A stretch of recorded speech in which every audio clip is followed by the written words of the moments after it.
Hi, this is Bill Wynn speaking to you from our farm near Lake Audy, Manitoba.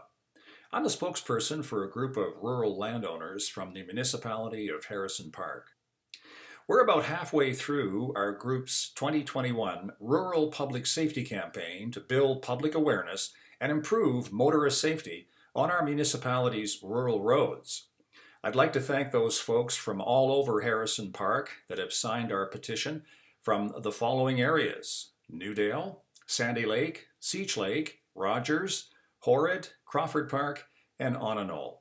We've had many visitors who use our municipality's rural roads too sign our online petition and letter to the Premier. Your support is greatly appreciated. And I'd also like to thank all the Facebook group administrators that have allowed us to put our rural public safety messages posts on their community sites during this COVID time. In my message last week, I talked about the crown and feather grading method, the practice our group is petitioning Harrison Park Council to modernize to. These are pictures of crown and feathered roads in our neighboring municipality of Clanwilliam Erickson. This municipality is similar to Harrison Park in most ways, as its roads use similar gravel, and its rural makeup of soils, growing season, and crops are much the same too. It used to windrow, as Harrison Park does now, but modernized to the crown and feather method several years ago. The method helps improve rural motorist safety by first of all removing the collision rollover hazard of the heavy windrow and reducing road erosion and water pooling caused by windrow damming. It also helps improve rural public safety in other ways. Feathering allows the crown to shed water easily into the ditches during rains, which in turn reduces the road's drying time, allowing it to harden sooner once rains stop. The sooner a road can recover to its hard, dry state, the more resistant it is to washboards, ruts, and potholes.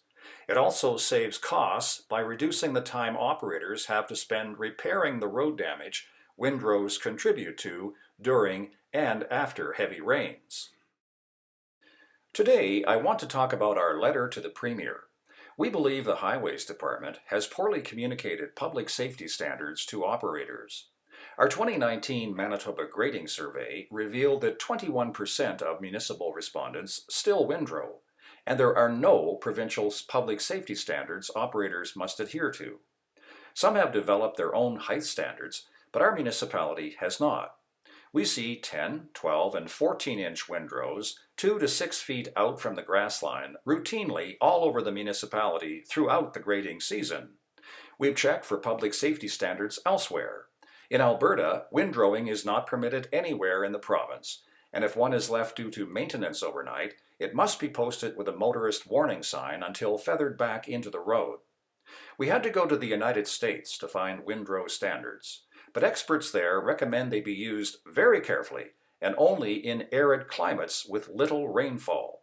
Here is a picture of an American windrow standard. Occasionally, in Harrison Park, we find an example of a windrow height standard similar to what our elder landowners remember over 30 years ago in the LGD of Park.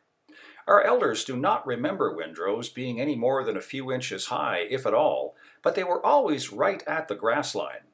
You have to look closely at this picture because this windrow is about 3 inches high, but it's about 6 feet out from the grass line.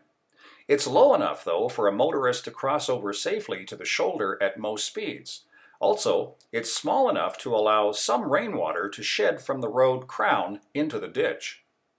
While our municipality is responsible for what it does in Harrison Park, Manitoba Infrastructure is the governing body responsible for the windrow practice.